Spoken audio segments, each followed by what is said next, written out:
안녕하세요. 매일 아침 말씀 묵상에 오신 여러분을 진심으로 환영합니다. 5월 11일 화요일 시내산 언약 생각할 문제 출애굽기는 어떻게 세 가지로 구분할 수 있나요? 십계명은 언약에서 어떤 의미를 가지고 있나요? 오늘 우리에게 주는 교훈은 무엇인가요? 자, 출애굽기는 세 가지로 구분되어질 수 있습니다. 40장으로 이루어진 출애굽기는 1장부터 18장 출애굽의 역사 곧 구원에 대한 내용이고 19장부터 24장 십계명에 대한 것 율법에 대한 내용이고 25장부터 40장은 성막에 대한 내용입니다. 출애굽기에서 우리는 세 개의 중요한 사건을 주목하게 됩니다. 마치 우뚝 솟은 세 개의 산봉우리처럼 출애굽 사건과 언약의 수립과 성소의 건축은 작은 언덕과 같은 다른 여러 사건보다도 더 두드러진 사건이라 할 수 있습니다. 이 중에서도 출애굽기 19장에서 24장에 걸쳐 기록되어 있는 언약의 수립은 세 개의 봉우리 중 에베레스트 산에 해당합니다. 출애굽기 19장에서 24장에 대한 다음에 간략한 개요는 우리에게 사건들의 순서와 관련성을 보여줍니다. 우리 교과에 보면 그런 내용들이 나오죠. 자, 그래서 우리는 이 세 단계를 통하여 무엇을 발견하게 되어집니까? 십계명에서 언약이 어떤 의미를 가지고 있는지를 살펴보게 되는 거죠. 그래서 첫 번째 1장부터 19장까지는 출애굽 사건, 구원을 다루고 있습니다. 그래서 십계명은 구원받기 위하여 지키는 것이 아니라 구원받은 자들이 지키는 것이라고 하는 사실을 전체 구조를 통하여도 확인하게 되어집니다. 시내산에서의 언약은 구원의 계획에 있어서 중요한 역할을 담당합니다. 이 언약은 아담, 노아, 아브람과의 언약에 이어 성경에 기록된 네 번째 언약입니다. 특히 성소의 의식이 완전히 확립되자 하나님께서는 이 언약을 통해 이전보다 더욱 분명히 당신 자신을 나타내 보이셨습니다. 그리하여 성소는 하나님의 백성들이 세상에 나타내야 할 구원의 계획을 보여주는 수단이 되었습니다. 그 가운데 십계명은 하나님의 품성의 사본으로서 하나님이 사랑이셨듯이 사랑이신 것과 같이 하나님의 십계명의 본질도 하나님의 품성 곧 사랑에 근거하고 있음을 발견하게 됩니다. 언약의 중심에는 언제나 십계명이 존재했습니다. 언약은 누구와 누구와의 관계입니까? 하나님과 우리와의 관계입니다. 그 언약을 지키려고 하면 우리가 하나님의 뜻에 신실해야 하는데 곧 하나님과의 올바른 관계가 필요한 것입니다. 하나님과의 올바른 관계는 하나님께 대한 신뢰와 사랑으로 표현되어지는데 바로 십계명이 하나님을 어떻게 사랑하는지 하나님과의 올바른 관계를 규정해 주는 계명이기 때문에 그렇습니다. 호시아 6장 7절에 보면 이스라엘 백성들이 아담처럼 언약을 어기고 거기서 나를 반역하였다고 말씀하십니다. 아담이 어떤 언약을 어겼다는 말씀입니까? 창세기 2장 17절에 선악을 알게 하는 나무의 열매는 먹지 말라 내가 먹는 날에는 반드시 죽으리라고 말씀하시면서 그 언약에 신실할 때 그들은 영원한 하늘의 복을 누릴 수 있을 것을 약속해 주셨지만 그 언약을 아담과 하와가 어긴 것입니다. 바로 그것이 에덴에서의 십계명이었습니다. 에덴에서의 하나님의 뜻, 그것이 선악을 알게 하는 나무의 실과로 나타났습니다. 그래서 요한일서 3장 4절은 이야기하기를 죄를 짓는 자마다 불법을 행하나니 죄는 불법이라 했습니다. 죄를 짓는 자마다 하나님의 십계명을 범하는 것입니다. 죄는 불법이기 때문입니다. 자, 우리는 십계명을 언약에서 어떤 의미를 가지게 되는지 출애굽기 19장 5절 6절을 살펴보면 다시 한번 확인하게 됩니다. 이 언약의 내용은 하나님께서 십계명을 통하여 반포해 주셨습니다.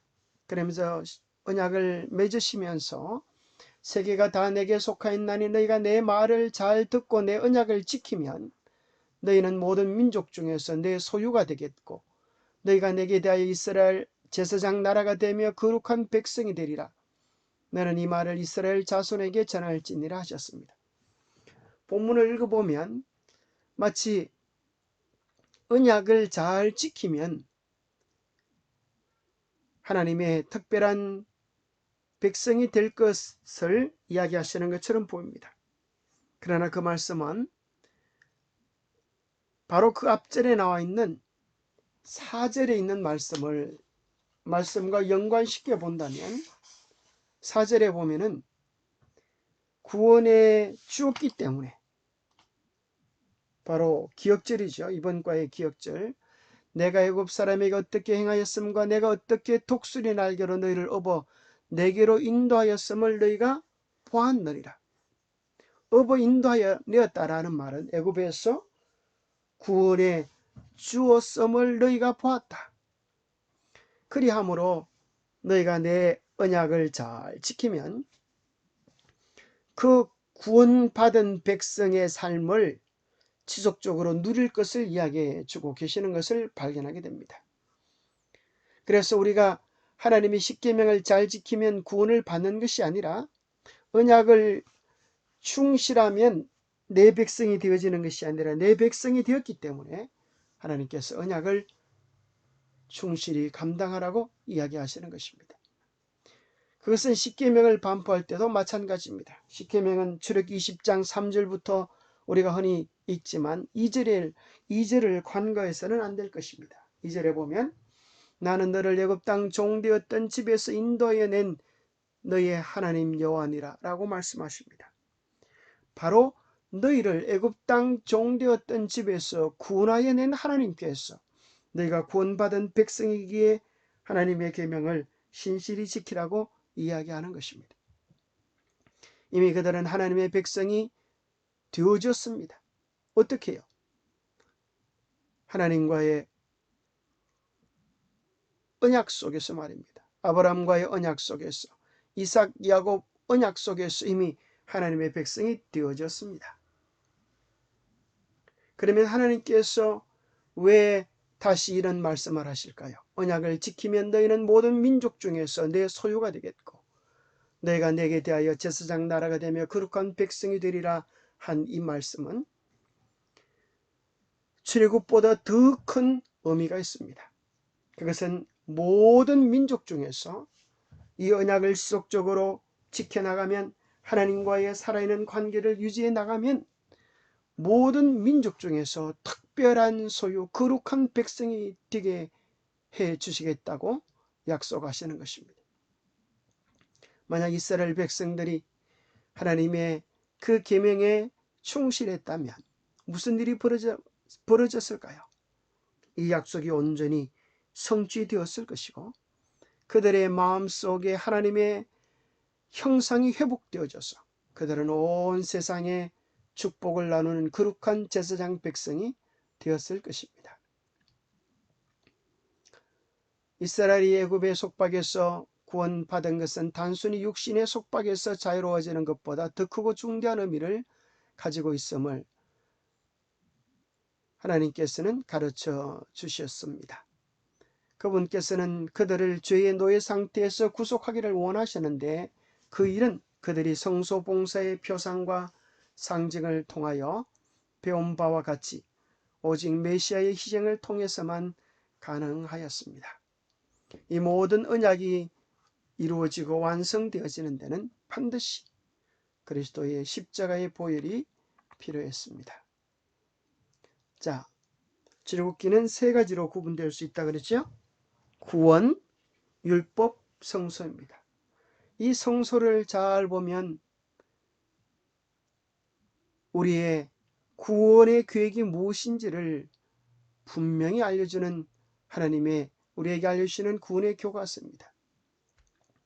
천하 인간에게 구원받을 다른 길이 없는 것입니다. 성소의 입구는 꼭 한 가지인데 그것은 구원의 문 되시는 예수 그리스도를 나타냅니다. 성소와 지성소는 그 전체 구조를 본다면 정사각형 큰 두 개로 이루어져 있는 것을 발견하게 됩니다. 뜰의 중심에서는 십자가를 상징하는 번제단이 있고 성소와 지성소의 중심에서는 하나님의 품성의 사본인 십계명이 있음을 발견하게 됩니다. 그래서 십자가의 보혈을 통하여 구원받은 우리는 여기서 머무르는 것이 아니라 더 나아가야 합니다. 성소로 들어가서 말씀과 기도와 성령 충만을 통하여 예수님을 닮아가는 성화 역사가 일어나고 성령의 역사하심을 통하여 우리 안에 하나님의 거룩한 품성이 회복되어지는 영화의 단계까지 나가야 합니다. 하나님께서는 이스라엘 백성을 이 지성소에서 만나시겠다고 약속하신 것입니다. 우리가 만나서 영원한 행복을 누릴 곳은 바로 지성소인 것입니다. 성소는 여기서 멈춰서 될 것이 아닙니다. 성령의 이끄심을 따라서 우리는 지성소까지 나갈 때 드디어 하나님을 뵙는 영광, 계시록 20장에 하나님과 더불어 영원한 행복을 누리는 일이 이루어지게 될 것입니다. 존 웨슬리는 그의 책에서 이렇게 기록했습니다. 십계명 가운데 포함되었으며 선지자들에 의해 강요된 도덕법은 결코 파괴될 수 없다.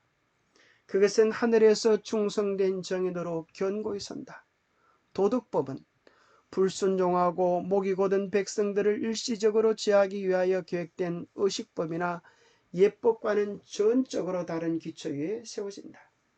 그런 까닭에 이것은 세상이 시작될 때부터 있었으며 돌판에 기록되지 않고 그들이 창조주의 손에서 나왔을 때 모든 인간 자손의 마음에 기록되었다. 하나님의 거룩한 뜻이 모든 사람의 마음속에 기록해 놓았다고 이야기해 주고 있는 것입니다. 영감의 교훈입니다. 율법의 매 조항은 하나님의 성품입니다. 하늘의 하나님은 당신의 계명을 지키는 사람들 위해 축복해 오셨다. 우리가 하나님의 귀한 백성으로 서 있겠는가? 아니면 하나님의 율법을 짓밟으면서 율법이 패했다고 말하겠는가? 율법을 패한다는 것은 하나님 자신을 패한다는 것과 마찬가지다. 율법의 조항 하나하나는 무한하신 하나님의 성품이다. 정말 영감의 말씀이지 않습니까? 율법을 패한다고 하는 것은 하나님 자신을 패한다는 것과 마찬가지입니다. 왜냐하면 율법은 하나님의 품성의 사본이기 때문입니다. 오늘 우리에게 주는 교훈은 무엇입니까? 언약의 중심에 언약궤가 있다는 사실을 기억해야겠습니다.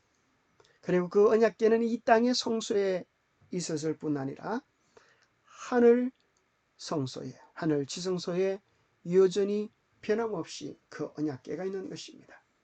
계시록 11장 19절 하늘에 있는 하나님의 성전이 열리니 성전 안에 하나님의 언약궤가 보이며 또 번개와 음성들과 우레와 지진과 큰 우박이 있더라 하셨습니다. 언약을 맺는다고 하는 것은 하나님과의 새로운 관계로 들어가는 것이고 그것은 곧 하나님의 품성을 닮아가는 것입니다. 사랑은 율법의 완성입니다. 사랑은 율법의 정신이 핵심이고 그것은 곧 하나님의 품성인 것입니다.